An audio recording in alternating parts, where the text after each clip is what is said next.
다 함께 우리 신앙 고백하겠습니다. 나는 전능하신 아버지 하나님 천지의 창조주를 믿습니다. 나는 그의 유일하신 아들 우리 주 예수 그리스도를 믿습니다.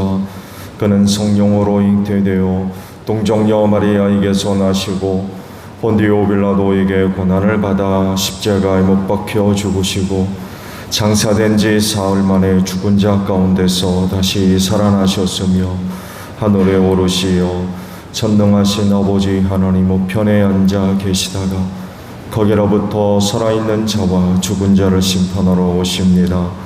나는 성령을 믿으며 거룩한 공교회와 성도의 교제와 죄를 용서받는 것과 몸의 부활과 영생을 믿습니다. 아멘. 찬송가 450장 부르시고 말씀을 봅니다.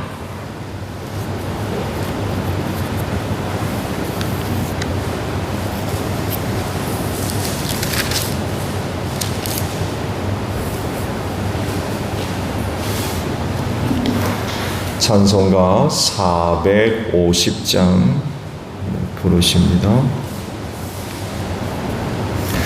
내 평생 소원 이것뿐 주의 일하다가 이 세상 이별하는 날 주 앞에 가리라. 꿈같이 헛된 세상 일 취할 건 무엇냐. 이 수고함 많아여도 헛된 것뿐일세.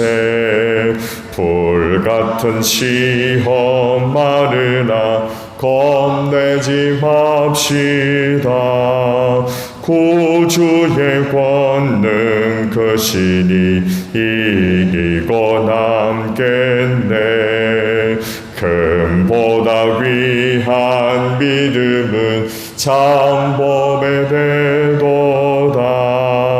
이 진리 믿는 사람들 다 복을 받겠네. 살같이 빠른 과금을 주 위에 아끼세. 온 몸과 마음을 바치고 힘써서 일하세. 아멘. 말씀을 봅니다. 빌레몬서 1장 15절로 마지막 절까지 보겠습니다. 빌레몬서 1장 15절에서 마지막 절까지 있는 말씀이에요.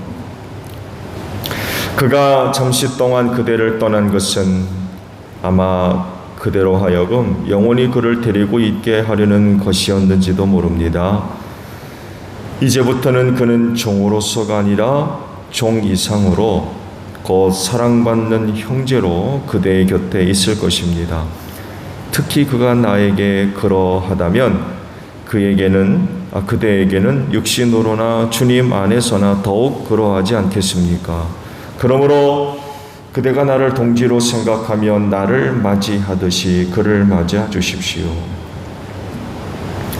그가 그대에게 잘못한 것이 있거나 빚진 것이 있거든 그것을 내 앞으로 달아놓아 주십시오. 나 바울이 친필로 이것을 씁니다.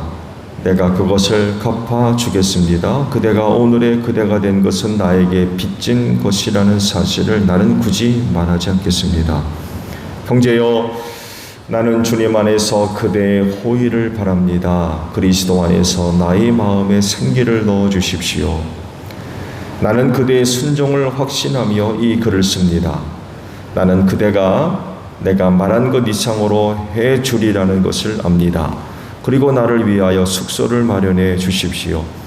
여러분의 기도로 내가 여러분에게 갈 수 있기를 바랍니다. 그리스도 예수 안에서 나와 함께 갇힌 에바브라가 그대에게 문안합니다. 나의 동역자인 마가와 아리스다고와 데마와 누가도 문안합니다. 주 예수 그리스도의 은혜가 여러분의 영과 함께하기를 빕니다. 아멘. 오늘 아침에는요 16절에 있는 말씀을 함께 나누고자 합니다. 16절 상반절에 있는 말씀이에요. 이제부터 그는 종으로서가 아니라 종 이상으로 곧 사랑받는 형제로 그대 곁에 있을 것입니다. 라는 말씀입니다. 교회 안에서 예수와 함께 한 몸을 이룬, 또 그리스도 안에서 하나님을 아버지라 부르는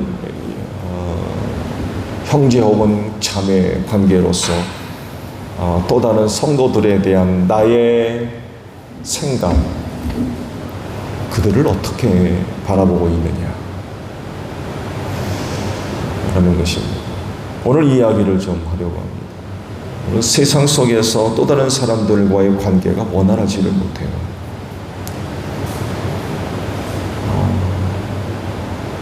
많은 관계에 있어서 경쟁 관계가 형성되어 있어요. 그러다 보니까 눈에 보이지 않는 갈등, 대립, 대결, 질투, 이런 것들이 팽배해 있어요.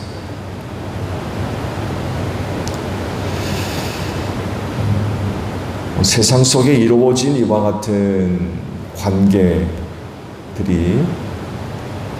교회 안까지 들어와야 되겠습니까? 이렇게 되면 그 교회를 통하여서 한몸된 관계가 유지되는 일은 불가능하겠죠.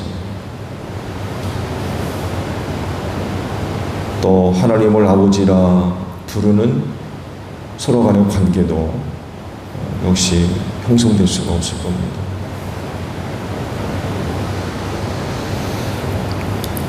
민수기 16장에 있는 말씀을 보게 되면 광야에서 벌어진 한 사건이 기록되어져 있죠. 고라 일당의 반역 사건이 거기 기록되어 있습니다. 고라가 총회에서 세움받은 250명과 결탁을 하고 모세와 아론을 대적해서 반란을 일으켰죠. 그때 그 이유를 이렇게 됩니다. 그들이 모세와 아론에게 대항하여 모여서 항의하였다. 당신들은 분에 넘치는 일을 하고 있어. 온 회중 각자가 다 거룩하고 그들 가운데 주님께서 계시는데 어찌하여 당신들은 주님의 회중 위에 군림하려 하오. 이런 얘기를 합니다. 그러면 고라와 그 일당에 가만히 보니까 모세와 아론이 지금 이런 짓을 하고 있는 거죠. 못마땅한 거예요. 그래서 모세나 아론이 하는 행동이 뭐를 하든 못마땅한 거죠. 그야말로 꼴보기 싫은 거죠. 꼴보기 싫은 거죠. 그들을 향해서 모세가 이런 말을 해요. 당신들 레위의 자손은 들으시오. 이스라엘의 하나님이 당신들을 이스라엘 회중 가운데서 구별하셔서 주님께로 가까이 나오게 하셨소. 그리고 주님의 성막 일을 하게 하셨소. 그뿐만 아니라 당신들을 회중 앞에 세워 그들을 돌보게 하셨소. 그런데 이것이 당신들에게 부족하단 말이요. 주님께서는 당신의 모든 동료 레위의 자손을 당신과 함께 주님께로 가까이 불러내셨소. 그런데 이제 당신들은 제사장직까지 요구하고 있어. 그러므로 당신과 당신의 사람들이 결속한 것은 주님을 거역하는 것이요. 아론이 어떤 사람인데 감히 그를 거역하여 불평을 한단 말이요. 이런 그 이야기를 고라와 그 일당들에게 합니다. 그러니까 모세의 이런 그 말을 들어보게 되면 고라와 그 일당들이 반란을 일으킨 중요한 이유는 너만 제사장 하냐? 나도 할 수 있어. 이런 얘기예요. 너만 제사장이냐? 왜냐하면 고라도 레위 지파거든요. 레위 지파 소속의 사람이에요. 근데 너는 되고 나는 왜 안 돼? 이런 얘기죠. 또 다르게 표현하면 너는 왜 제사장이냐? 그러면서 모세와 아론이 하고 있는 일에 대해서 못마땅하게 여기는 그런 그 일이 이제 벌어지게 된 거죠. 모세와 아론이 제사장직을 감당하는 것을 시기하고 질투를 하게 된 거죠. 또 다른 시각으로 보게 되면 하나님으로부터 선택을 받아서 제사장직 감당하는 것을 인정하지 않는 거죠. 그래서 당시 고라가 벌인 그와 같은 일은 결국 하나님을 대적해서 일어나는 그런 그 일이 돼버렸고, 하나님이 하시는 일을 부정하고 받아들이지 않고 인정하지 않는 이런 꼴이 돼버렸어요. 아론이 제사장이 되고 싶어서 된 겁니까? 레위 지파를 선택을 하셨고 그들 가운데 아론의 가문을 따로 구별하셔서 그들에게 제사장직을 맡겼거든요. 그건 하나님이 하신 일이거든요. 근데 그것을 두고 고라와 그 일당들이 이제 반란을 일으킨 거죠. 너만 제사장이냐? 나도 하겠다. 이렇게 이제 돼버린 거죠. 결국 향로 사건이 터지죠. 너희 각자 향로를 가지고 나가라. 하나님 앞에 이제 분향을 하자는 거죠.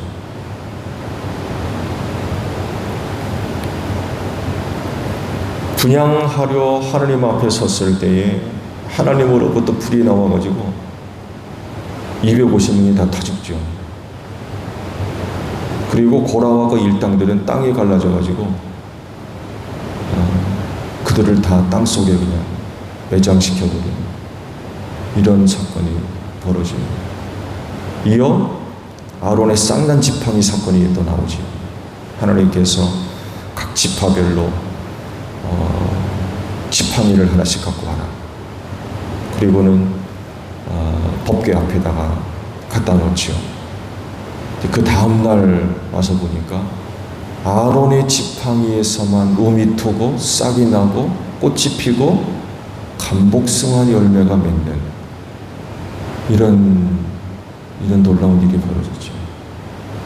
결국 하나님께서 쓰시고자 선택한 자는 누구란 얘기입니까? 아론이었다. 아론의 쌍난 지팡이 사건을 통해서 다시금 재차 하나님께서 선택한 사람이 누구냐를 이제 확증하시는 그런 그 일이 일어났죠. 그렇다면 그 다음이 중요해요. 그 사건을 통하여서 그 백성들이 어떤 태도를 가져야 되느냐는 거죠. 어떤 태도?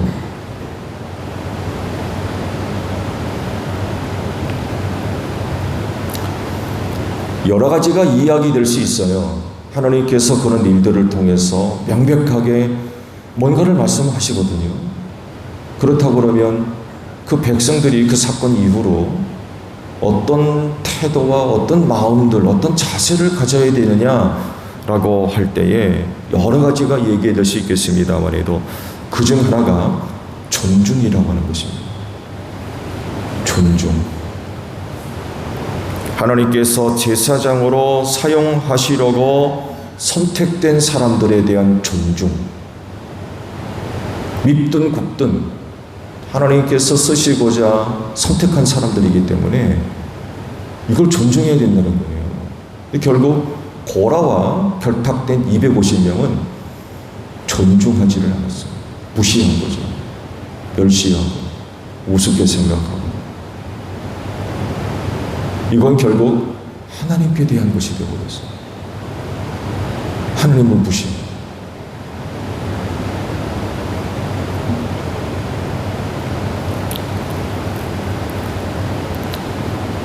자, 이제 말씀으로 돌아가 볼까요?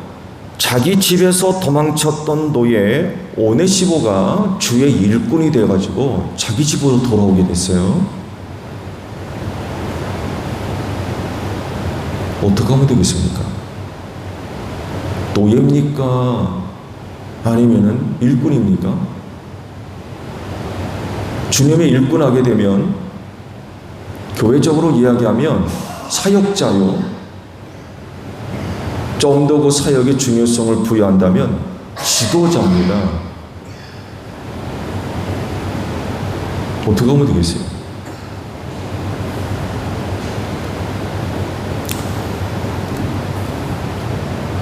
사도 바울의 부탁을 이제 보면 이런 내용이죠.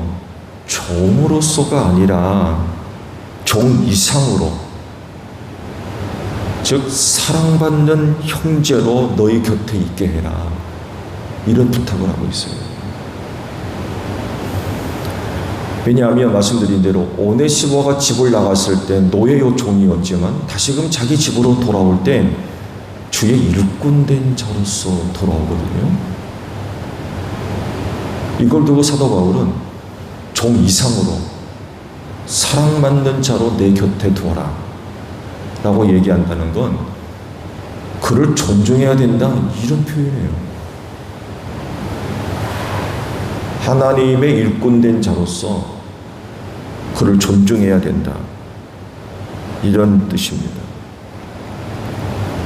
어제도 말씀을 드렸습니다. 아무래도 그가 이전에 빌레몬 집에 있었을 때는 종으로 있다가 도망쳤거든요. 근데 오늘 주신 말씀을 쭉 보게 되면 이 오네시모가 빌레몬 집에 있다가 도망치면서 경제적인 손실을 좀 끼쳤나 봐요. 경제적인 손실. 그러니까 혹시나 그런 부분에 있어서 손해가 난 것이 있거든 내게로 달아둬라, 내가 갚아주겠다, 이런 얘기를 하거든요. 이런 얘기를 하는 것 보면 오네시모가 빌레몬 집에 있었을 때의 경제적인 어떤 손실과 관련되어져서 이 사건이 정리가 안 되니까 도망친 것 같아요. 그리고 우리가 보통 노예 종하게 되면 그냥 한 집에서 여러 가지 막리라는 그런 관계로 생각하기 쉬운데, 적어도 한 집의 종이나 노예로 있으면서 경제적 손실을 끼쳤다라는 것 보게 되면 이 일에 관여하고 있었던 것 같아요. 그러니까 빌레몬의 금전적인 부분을 관리했던 사람 같아요. 그러면 노예 중에서도 종 중에서도 그 위치가 낮지가 않아요. 주인의 금전적인 관리를 맡았던 사람 하게 되면 그냥 그야말로 막리라는 그런 수준이 아니라는 거예요. 꽤 그래도 종이었지만 나름 권리가 있는 이런 사람으로 보여져요. 근데 여하간에 빌레몬 집에서 도망을 쳐가지고 바울을 만나 예수를 믿게 됐고, 또 바울이 자기 곁에 두고 수종 들게 했으면 좋겠다라는 생각이 들 정도로 오네시모는 아주 훌륭한 달란트를 갖고 있었고, 그래서 또한 교회에 아주 훌륭한 일꾼이 되었던 것으로 보입니다. 탁월한 일꾼이었던 거죠. 그런 그를 다시 옛 주인인 빌레몬에게 보내게 됐던 거예요. 데리고 있을 수가 없어요. 법적으로도 그렇게 할 수가 없고요. 돌려보냅니다.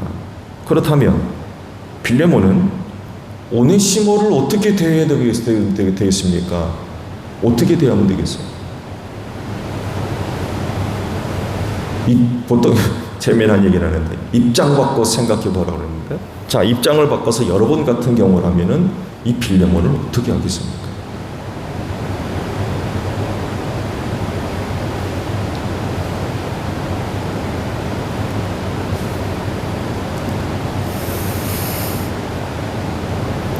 빌레몬이 오네시모를 어떻게 생각하고 어떤 태도를 가지는 것이 선한 모습이겠습니까? 가뜩이나 그 자기 집에 골로새 교회가 세워졌거든요. 빌레몬이 자기 집에 교회를 세웠어요. 골로새 교회를. 이런 사람이라고 하면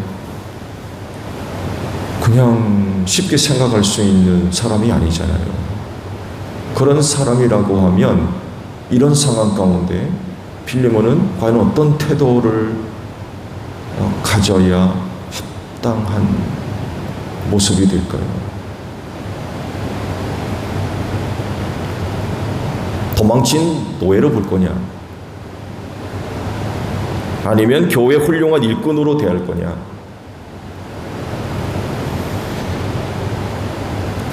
대단히 중요한 그런 물음이고요. 빌레몬 개인적인 부분에서는 굉장히 어렵고요. 굉장히 혼란스러운 상황입니다. 왜냐하면 그 당시 사회적인 가치와 규례 이런 것들과 부딪히는 문제거든요. 이게 지금 신앙 안에서 지금 이루어지는 이런 일들이 그 당시의 가치와 또 법적인 규례들과 맞지가 않아요. 이 사이에서 과연 어떤 선택을 해야 될 거냐는 거죠. 어떤 선택을 해야 그리스도인다운 교회를 세움직한 사람으로서 합당한 그런 자세가 될 수 있겠네요. 당시 사회 규범이나 법적인 그런 내용들을 기준한다 그러면 오네시모는 용서가 안 되는 사람이에요. 집에 돌아왔을 때 죽어도요 말 못할 그런 상황입니다. 로마 정부에 고발하면은요 오네시모는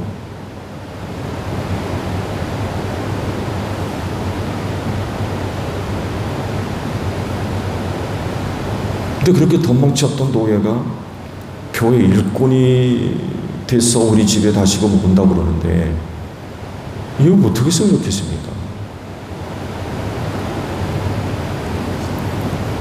어떤 것이 하나님 앞에서 선한 그런 모습이 될 수 있을까요? 당연히 사도 바울이 권면하고 있듯이 오네시모를 사랑받는 형제로 여겨 그 곁에 두는 것이 이게 맞는 말인 거죠. 사회적인 가치나 규범이 아무리 그래도 그리스도 안에선 그를 종이 아닌 그 이상의 사랑받는 형제로 곁에 두는 이것이 그리스도인으로서의 합당한 태도요 자세라는 것입니다.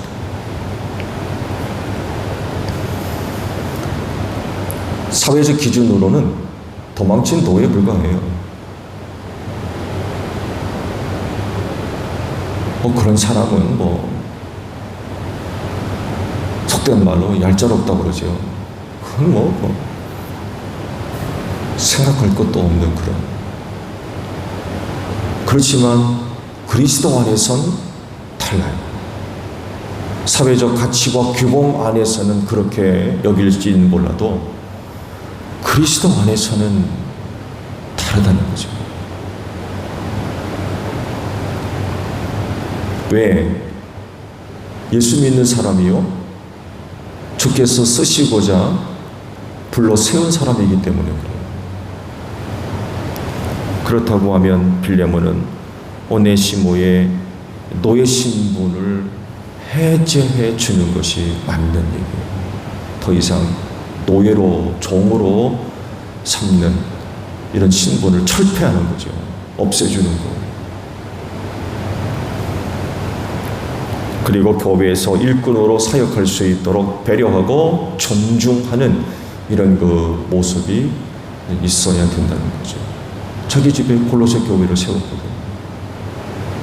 그렇다고 하면 그곳에서 그가 주의 종으로서 사역할 수 있도록 배려하는 또 존중하는 이런 모습이 그리스도 안에서 갖추어야 할 빌레몬의 태도라는 것입니다.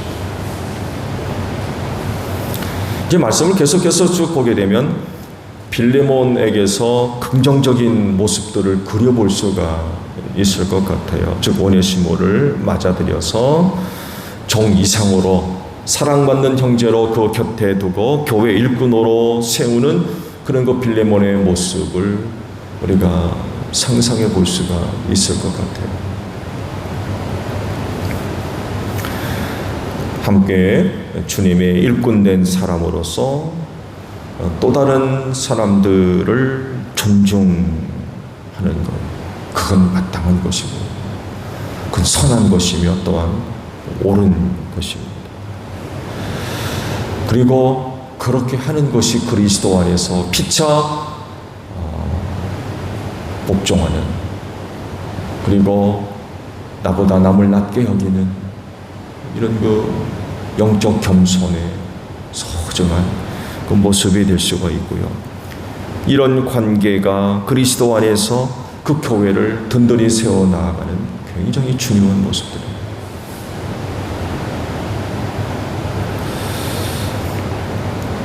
우리 모두가 주님의 일꾼된 자들입니다. 그러므로 서로 존중하는 이런 그 모습들이 있어야 되겠죠. 세상 속에서나 있는 그런 관계들 교회 안으로 그대로 가지고 들어와가지고 나 이외에 또 다른 사람들을 대하는 태도가 존중이 아닌 경쟁 관계로 보려고 그러고 비교 대상으로 보려고 그러고 어떻게 되겠습니까? 주님의 몸인 교회를 이렇게 만들어서는 안 될 것 같아요.